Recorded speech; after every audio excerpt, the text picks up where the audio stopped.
ನಮ್ಮ ಸರ್ಕಾರದಲ್ಲಿ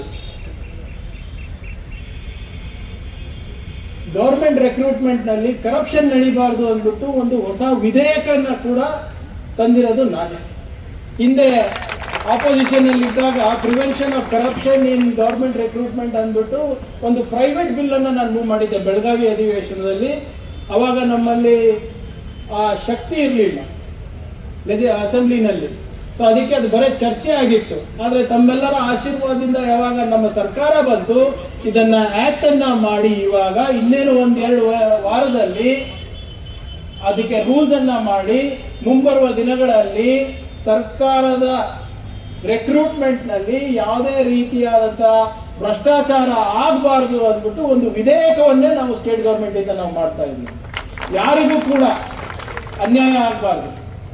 ನಮ್ಮ ಸರ್ಕಾರದಿಂದ ಪ್ರಾಮಾಣಿಕ ಪ್ರಯತ್ನ ನಿಮ್ಮ ಭವಿಷ್ಯವನ್ನ ನಿರ್ಮಾಣ ಮಾಡೋದ್ರಲ್ಲಿ ನಾವು ತೊಡಗಿಸ್ತೇವೆ ಅಂತ ಇವತ್ತು ಈ ವೇದಿಕೆ ಮುಖಾಂತರ ತಮ್ಗೆ ತಿಳಿಸ್ಲಿಕ್ಕೆ ನಾನು ಬಯಸ್ತಾ ಇದ್ದೇನೆ. ಇವತ್ತು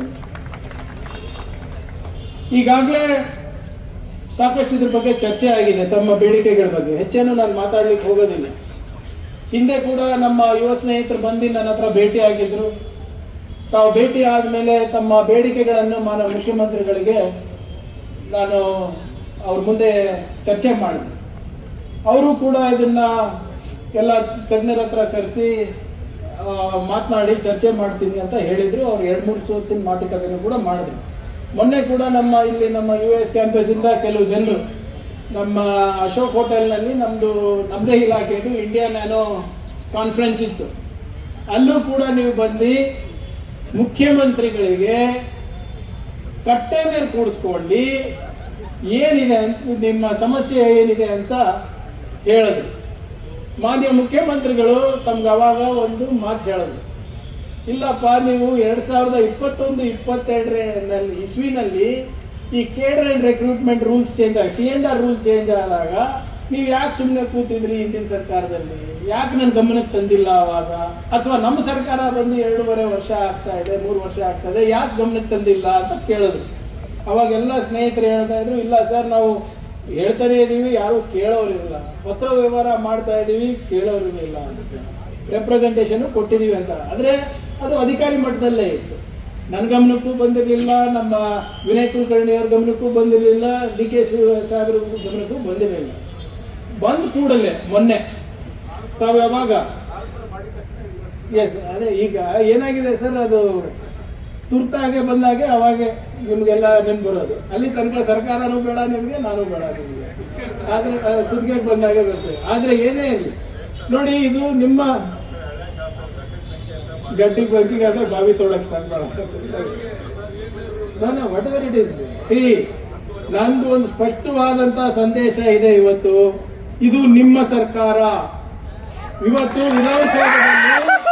ವಿಧಾನಸೌಧದಲ್ಲಿ ಇವತ್ತು ಮುಖ್ಯಮಂತ್ರಿಗಳು DK ಶಿವಕುಮಾರ್ ಕೂತಿದ್ದಾರೆ ಅಂದ್ರೆ ಅದೆಲ್ಲ ನಿಮ್ಮೆಲ್ಲರ ಆಶೀರ್ವಾದದಿಂದ. ನಿಮ್ಮ ವಿರುದ್ಧವಾಗಿ, ನಿಮ್ಮ ಭವಿಷ್ಯಕ್ಕೆ ವಿರುದ್ಧವಾಗಿ ಯಾವುದೇ ಒಂದು ನಿಯಮ ನೀತಿಗಳನ್ನ ನಾವು ಮಾಡೋಕ್ಕೆ ತಯಾರಿಲ್ಲ. ಹೌದು, ಕೆಲವು ಸರಿ ಏನಾದ್ರೂ ಲೋಪ ಇದ್ರೆ ಆ ಲೋಪವನ್ನ ತಿದ್ದುವ ಮಟ್ಟಕ್ಕೆ ಕೂಡ ನಾವು ರೆಡಿ ಇದೀವಿ. ನಮ್ಮಿಂದ ತಪ್ಪಾಗಿದ್ರೆ ಕೈ ಜೋಡಿಸಿ ಕ್ಷಮೆ ಕೇಳಿ, ಎಲ್ಲ ನಮ್ಮಿಂದ ತಪ್ಪಾಗಿದೆ ಅದನ್ನ ನಾವು ಸರಿಪಡಿಸ್ಕೊಳ್ಳುವ ಶಕ್ತಿನೂ ಕೂಡ ನೀವು ನಮ್ಗೆ ಕೊಟ್ಟಿದ್ದೀವಿ. ಆದ್ರಿಂದ ಇದು ಹಿಂದೆ ಆಗಿರೋದು ಲೋಪಗಳಿದೆ. ಆದ್ರೆ ಹಿಂದೆ ಆಗಿದೆ ಅಂದ ತಕ್ಷಣ ನಾವು ಅದಕ್ಕೆ ನಿವಾರಣೆ ಮಾಡಬಾರ್ದು ಅಂತೀವಿ. ನಾವು ಜವಾಬ್ದಾರಿ ಸ್ಥಾನಮಾನದಲ್ಲಿದ್ದೀವಿ. ಹಿಂದಿನ ಸರ್ಕಾರಗಳು ತಮ್ಮ ಮಾತು ಆಲಿಸಿಲ್ಲ, ಕೇಳಿಲ್ಲ, ಈ ಮನಸ್ಸಿಗೆ ಬಂದಂಗೆ ಕೆಲವು ಅಧಿಕಾರಿಗಳು ಮಾಡಿರ್ಬೋದು. ಆದ್ರೆ ಅದನ್ನ ತಿದ್ದಕ್ಕೆ ನಮ್ಮ ಸರ್ಕಾರ ತಯಾರಿದೆ. ಅದ್ರ ಬಗ್ಗೆ ಎರಡು ಮಾತಿಲ್ಲ. ಈಗಾಗಲೇ ನಾನು ಹೇಳ್ದಂಗೆ ಕಳೆದ 9 ವರ್ಷದಿಂದ ರೆಕ್ರೂಟ್ಮೆಂಟ್ ಆಗಿಲ್ಲ. ಬಹಳ ವರ್ಷದ ನಂತರ ನಿಮ್ಮ ಶ್ರಮಕ್ಕೆ ಒಂದು ಫಲ ಸಿಗುವಂತ ಯೋಗ ಬಂದಿದೆ. ಅದರಲ್ಲಿ ಕೆಲವು ಲೋಪಗಳಿದೆ ಅಂತ ತಾವು ಮನವಿ ಮಾಡಿಕೊಂಡಿದೆ.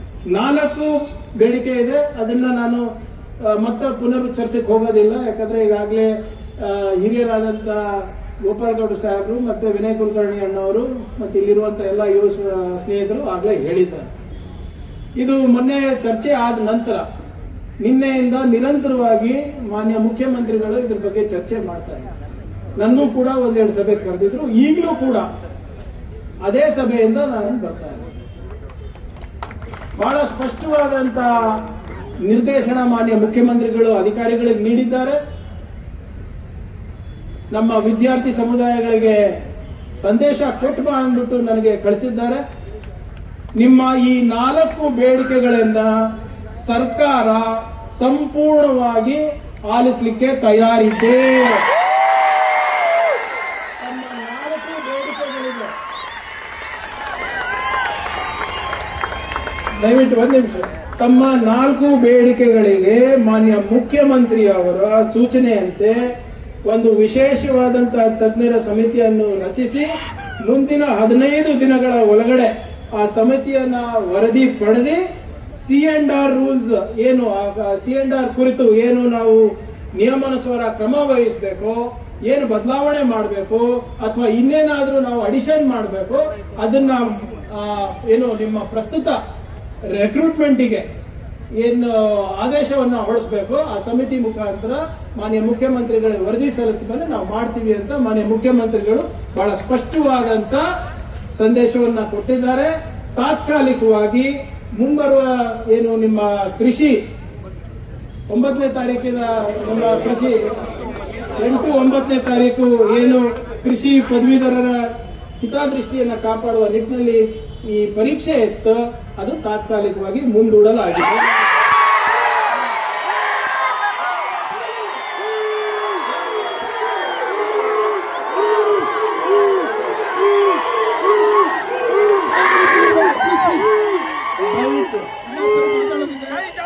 ಜೈ ಕಿಸಾನ್, ಜೈ ಕಿಸಾನ್.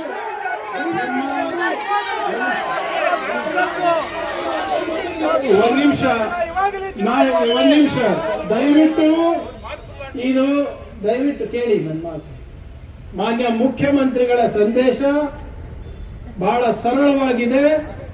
ಕಾಲೇಜ್ಗಳಿಗೆ ಅವ್ರ ಮಾನ್ಯತೆ ಕೊಡುವಂಥದ್ದು ಕೂಡ ತಪ್ಪಾಗುತ್ತೆ. ಇವೆರಡೇ ಬೇಡಿಕೆಗಳನ್ನ ಕನ್ಸಿಡರ್ ಮಾಡಿ ಅವ್ರಿಗೆ ಅವಕಾಶ ಮಾಡಿ ಎಕ್ಸಾಮ್ ಗಿಡನೆ ಮಾಡ್ತಾ. ಯಾಕಂದ್ರೆ ಇದು ಈ ಹೋರಾಟ ಮಾಡೋದ್ರಿಂದ ಇವ್ರು ಓದಕ್ಕೂ ನನಗೆ ಅನ್ಸೋ ಮಟ್ಟಿಗೆ ಇವ್ರು ಯಾರು ಓದಿಲ್ಲ, ಇವ್ರು ಯಾರು ಅದು ಒಂದು ತಪ್ಪು.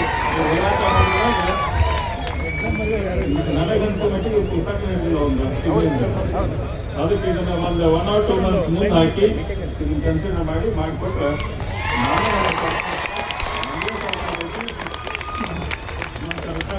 ಈಗಾಗಲೇ ನಾವು ಮುಖ್ಯಮಂತ್ರಿಗಳು ಕೂಡ ಒತ್ತಾಯ ಮಾಡಿದ್ವಿ. ನಮ್ಮ ಪ್ರಿಯಾಂಕ ಸಭೆಯಲ್ಲಿ ಅವರು ಕೂಡ ಒತ್ತಾಯ ಮಾಡ್ತೀನಿ ಸರ್. ತಮ್ಮೆಲ್ಲರಿಗೂ ನನಗೆ ಅನ್ಸೋ ಮಟ್ಟಿಗೆ ನಿಮ್ಗೆಲ್ಲರಿಗೂ ಒಳ್ಳೇದಾಗೇ ಆಗುತ್ತೆ ಅನ್ನೋಂಥ ಭರವಸೆ ಇಟ್ಕೊಂಡು ನಿಮಗೆ